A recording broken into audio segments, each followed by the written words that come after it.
There's a man I met once at a business dinner. He barely spoke. While everyone else fought for airtime, he just listened, nodded occasionally, and let the conversation happen around him. By the end of the night, 3 different people were trying to get his attention. Nobody had told them to. They just felt it. This quiet gravity around someone who wasn't performing for anyone. That's the moment I want you to sit with, because it breaks something you probably believe. Most of us grew up watching power the wrong way. We saw the loudest voice in the meeting and assumed that was leadership. We saw the person who dominated the room and assumed that was influence. We saw confidence, volume, aggression, and we filed it under powerful. But here's the uncomfortable question. If loud, dominant, aggressive behavior really was the source of power, why do so many loud people end up ignored, and so many quiet people end up running everything? Machiavelli noticed this 500 years ago, long before anyone was writing books about leadership or influence. He studied rulers who rose and rulers who fell, and he found something almost nobody wants to admit. The ones who lasted weren't the loudest. They weren't even the most liked. They were the ones who understood a set of silent rules about restraint, timing, perception, and control that the people around them never consciously noticed. And that's the real twist. These rules weren't secret because someone was hiding them. They were secret because they're invisible in plain sight. You've been near powerful people your whole life. You just never learned what to look for. So this isn't a video about becoming aggressive or dominant or impressive. It's the opposite. By the end of this, you're going to see power differently. Not as a performance, but as a system. A quiet, deliberate, almost boring set of decisions that most people are too busy being loud to ever notice. And once you see it, you can't unsee it. You'll start noticing it in your boss, your competitors, people you've underestimated for years, and eventually, in the decisions you make yourself. Because the people who actually hold power were never trying to look powerful. They were following rules you were never taught to look for. Let's start with the first one. Cesare Borgia knew exactly how to look powerful. He rode into cities with soldiers, banners, and enough spectacle to make sure everyone remembered his name. For a while it worked. People feared him. But fear built on display has a short shelf life, and when his father died and the theater stopped, so did his power. The army scattered. The allies vanished. All that noise had been covering for something that was never actually there. That's the part almost nobody tells you about power. The display and the substance are 2 different things, and most people spend their whole life training the wrong one. Think about the last time you were in a room where someone was working overtime to prove how confident they were, talking louder than necessary, interrupting to make a point, filling every silence like silence itself was dangerous. Did that person feel powerful to you, or did they feel like they needed something from you? Machiavelli spent years around courts full of men exactly like that, and he noticed a pattern that still holds up today. The rulers who shouted the loudest were usually the ones most afraid of losing their position. Visible force is expensive. It announces your intentions, it invites challenge, and it forces you to keep performing just to maintain the illusion. Quiet control costs nothing. Nobody fights what they don't notice. Here's where it gets uncomfortable. If you've ever raised your voice to be taken seriously, or over-explained yourself to prove you're right, or dominated a conversation because staying quiet felt like losing, that wasn't power. That was insecurity wearing power's clothes. And the frustrating part is, it usually works in the short term, which is exactly why so many people never grow out of it. Real restraint looks almost boring from the outside. The person who says less in a negotiation usually has more leverage, not less. The one who doesn't rush to fill silence usually controls the room, not the one talking. This isn't a personality trait some people are born with. It's a decision, made in the moment, to withhold a reaction that costs you nothing to hold back and gives away everything if you don't. So here's something to try this week. Next time you feel the urge to prove a point, react to criticism, or fill an uncomfortable silence, wait 3 extra seconds before you respond. Notice how much information that pause gives you, and how much it takes away from everyone watching you. But if loud dominance is really just fear in disguise, that raises a harder question. What does actual power look like when nobody's performing? And why does it manage to go completely unnoticed by the very people standing right next to it? A negotiator once told me the worst thing that ever happened to his career was learning to hide his face. Not because it made him dishonest, because it made him unbeatable at the table. Every deal before that, people could read his excitement, his hesitation, his relief, and every time they read it, they used it. The moment he learned to give nothing away, the deals started going his direction instead. We're taught the opposite lesson our whole lives. Be open, be transparent, let people see who you really are, because that's how you earn trust. It sounds right, it feels right, and it's exactly the kind of thinking that makes you easy to move around like a piece on someone else's board. Here's the part nobody explains. Trust and readability are not the same thing. You can trust someone completely and still have no idea what they're going to do next. In fact, the people you respect most in business are usually the hardest to predict. Not because they're hiding something shady, but because they've simply stopped leaking their next move to anyone watching. Machiavelli wrote about this constantly, and people have misunderstood it for centuries. He wasn't telling rulers to lie. He was telling them to stop broadcasting their intentions before it was useful to reveal them. There's a difference between deception and discipline. Deception is telling someone the opposite of the truth. Discipline is simply not handing them the truth before you're ready to. Think about how this shows up in your own life. Someone criticizes your idea in a meeting, and your face changes before you've even decided how you feel about it. Someone senses you're eager for a deal, and suddenly the price goes up. Someone notices you're anxious about a decision, and they use that anxiety to push you faster than you wanted to move. None of these people had to manipulate you. You handed them the map. This is where it gets useful. The next time you feel a strong reaction in a conversation, whether it's excitement, offense, or worry, don't let your face cash the check immediately. Pause. Let your expression stay neutral for 3 or 4 seconds longer than feels natural. That gap is where your power lives. It's not about becoming cold or distant. It's about deciding when people get access to your internal weather instead of giving it away for free every single time. But this raises something that might already be bothering you. If real power means keeping people guessing about your next move, how does anyone actually build trust with you? Doesn't hiding your reactions make you seem cold, distant, impossible to connect with? That's the exact question we need to answer next. Because the way powerful people solve this problem is more interesting than you think. Here's how it usually happens. Someone gives you a little bit of vulnerability early on, tells you something personal, seems to open up faster than most people do, and without thinking about it, you open up too. It feels like connection. It feels earned. But notice something. You didn't decide to trust them. Their pace decided it for you. That's the piece we skip over when we talk about trust. We treat it like something you either have or you don't. Something you should hand out generously if you want real relationships. Be open. Give people the benefit of the doubt. Trust first, ask questions later. It sounds warm. It also happens to be exactly the instinct that gets exploited by anyone who understands how trust actually works.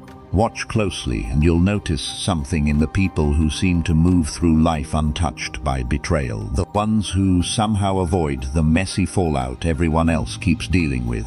They're not naturally lucky. They've simply stopped giving trust away for free. Every piece of access, every secret, every favor gets earned in stages, not because they're cold, because they've noticed something the rest of us usually learn the hard way. Machiavelli said something that sounds harsh until you sit with it. He argued that a leader who trusts too easily hands other people the exact tools they need to destroy him. That's not cynicism. That's just an honest look at how influence spreads. Full trust given too soon doesn't build loyalty, it builds dependency, and dependency is fragile. The moment that person wants something from you, or resents you, or simply changes, you're exposed in ways you never agreed to be. So here's the shift. Trust isn't a gift you give to be liked. It's a resource you release in proportion to what someone has actually shown you, not what they've told you. Someone can say all the right things in week 1. What they do in month 3, under pressure, when nothing is convenient, that's the actual evidence. Real confidence isn't refusing to trust anyone. It's trusting slowly enough that when you do, it's built on something solid instead of a good first impression. Start noticing where you've skipped that process. Who did you trust immediately, simply because they were warm, funny, or said the right things at the right moment? That's worth revisiting, not out of suspicion, but out of respect for your own time and energy. But here's what should unsettle you a little. If trust really is something people can earn in stages, what happens when someone knows this too and tries to rush the process on purpose? A wealthy investor once told me his simplest rule for judging new business partners. He'd ask them to move a meeting by 20 minutes for a minor reason, something with almost no real stakes attached. Nothing about the request mattered. What mattered was watching how they responded. Did they get irritated? Did they accommodate it easily? Did they make him feel guilty for asking? He said he learned more from that one small request than from an hour of listening to their pitch. That's strange when you first hear it, because we've been trained to believe the opposite. We assume people reveal themselves in the big moments, the first meeting, the way they shake your hand, the story they tell about their own success. We treat first impressions like evidence, when really they're just a performance everyone knows how to give. Here's the problem with that assumption. Anyone can be impressive for an hour. Impressive is rehearsed. It's the version of a person built specifically to be seen. What you actually need to know about someone doesn't show up in the moment they know they're being judged. It shows up in the moment they think nothing is being judged at all. This is where small, seemingly meaningless requests do something a formal interview never could. A minor inconvenience. A last-minute change of plans. A tiny favor with no real reward attached. None of it matters on its own. But how someone responds to something that doesn't matter tells you exactly how they'll behave when something eventually does. Think about the people you already trust with real responsibility, money, decisions, your time. Chances are, before you handed them anything significant, they passed a dozen tiny, forgettable tests without either of you ever calling them tests. They showed up on time to something unimportant. They didn't complain about a small ask. They followed through on something they easily could have ignored. You noticed, even if you never said it out loud. Here's how to use this starting this week. Before giving someone access to something valuable, whether that's an opportunity, a piece of information, or your time, hand them something small first, something low risk. Watch not what they say, but what they do with it. Reliability under small pressure is the closest thing to preview of reliability under real pressure. But there's a mirror to all of this, and it's the part most people never consider. If you're quietly testing everyone around you this way, what makes you think you're not being tested the exact same way, right now, by someone who hasn't told you either? In 1502, a group of rival mercenary captains conspired to overthrow Cesare Borgia. Every advisor around him said the same thing. Strike now, before they organize further, before the threat grows. Cesare did the opposite. He waited, he negotiated. He let his enemies believe he was weaker and slower than he actually was, right up until the moment he had them exactly where he needed them. And then he moved all at once. The men who wanted him dead ended up dead themselves, and almost nobody saw it coming, because everyone was watching for urgency, and he never gave them any. That story breaks a rule most of us have absorbed without ever questioning it. Move fast, don't let the window close. Whoever hesitates loses the deal, the opportunity, the promotion. It's practically gospel in business now, and it's not entirely wrong. But it hides something important, something Machiavelli understood better than almost anyone who's written about power since. Urgency is expensive, and it's usually a symptom, not a strategy. Watch closely and you'll notice that people who feel forced to act immediately are rarely acting from strength. They're reacting from fear. Fear that the opportunity vanishes. Fear that someone else moves first. Fear that hesitation looks weak. Real strength doesn't need to prove anything by rushing. It can afford to watch a little longer because it isn't operating from scarcity. Here's where this gets practical. Think about the last big decision you made under pressure. A job offer with a tight deadline. An investment that felt like it wouldn't wait. A partnership someone insisted needed an answer today. How much of that urgency was actually real, and how much of it was manufactured by someone who benefited from you deciding before you'd thought it through? Manufactured urgency is one of the oldest tools in business, precisely because it works so well on people who've been taught that hesitation equals failure. So here's something worth trying. The next time a decision feels urgent, give yourself 24 hours before responding. Even if every instinct says you can't afford to wait, use that time to ask a simple question.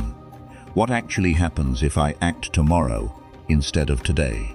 Most of the time, you'll find the deadline was softer than it looked, and the pressure was doing someone else's work for them.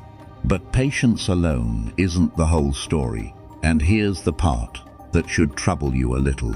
Plenty of capable, patient people still climb to power, only to lose it within a few years of finally getting there.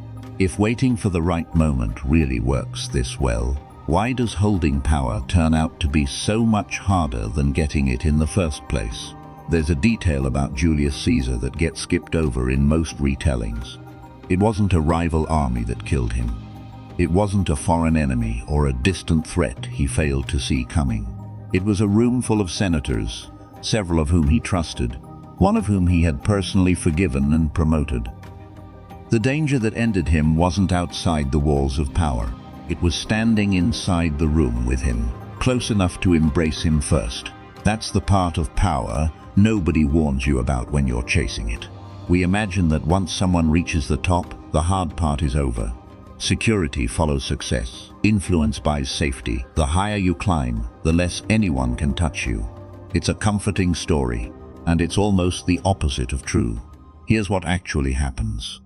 The more power you gain, the more people position themselves close to you, and proximity is never neutral. Some of those people are close because they genuinely add value to your life and want to see you succeed.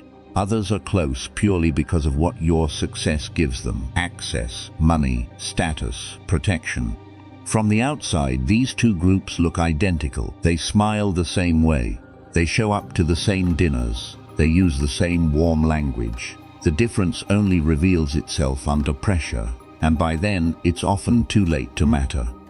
Machiavelli spent an enormous amount of his writing on this exact problem, not because acquiring power fascinated him most, but because he watched ruler after ruler lose everything not to outside armies, but to the people standing closest to the throne. Holding power, he understood, is a completely different skill than getting it. Getting power rewards ambition. Holding it requires something much harder: correctly identifying who around you is invested in your success and who is simply feeding off it. This is worth sitting with honestly, not paranoically. Look at the people currently closest to you, in your business, your friendships, your inner circle. Ask yourself a specific question about each one.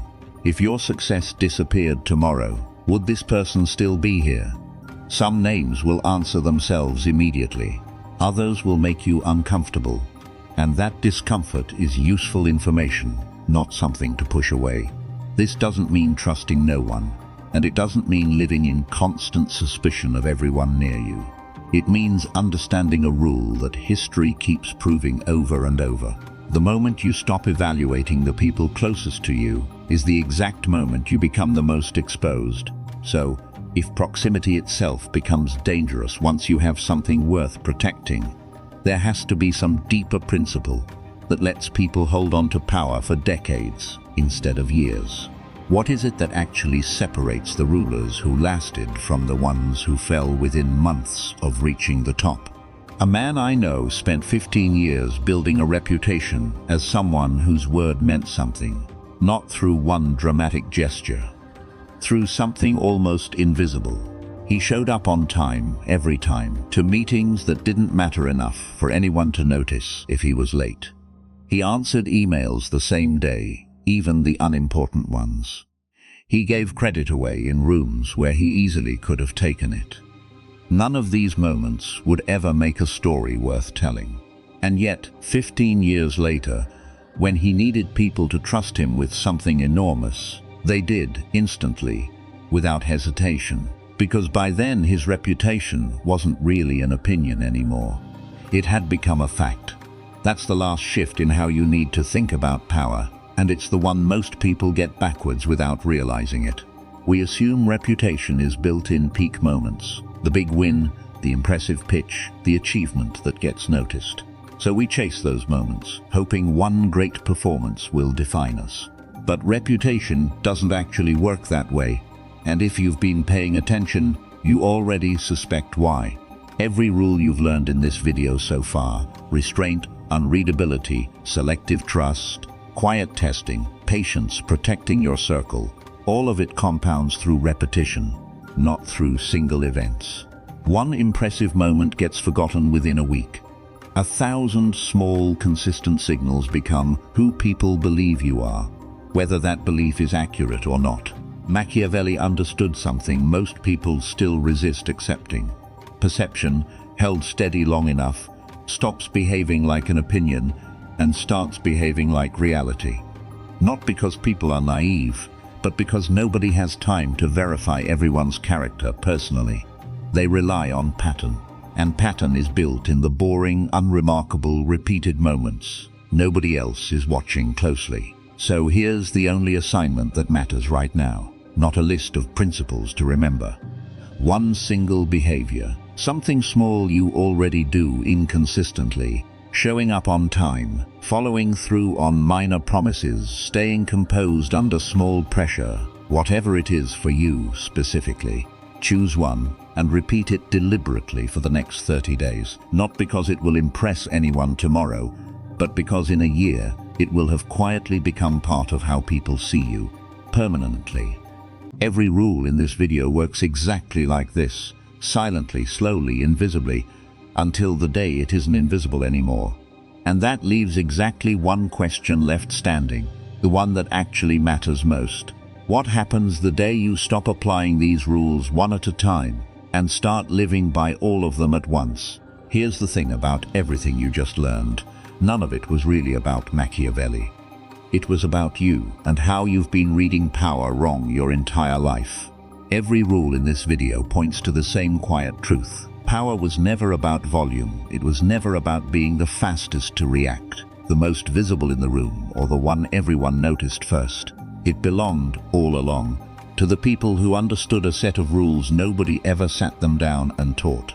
You don't need all 7 of these rules starting tomorrow. That's how good intentions turn into nothing. Pick one. Maybe it's the pause before you react. Maybe it's finally auditing who's actually in your corner. Whatever it is, give it 7 days, deliberately, before you even think about adding the next one. Machiavelli was never in the business of making people powerful.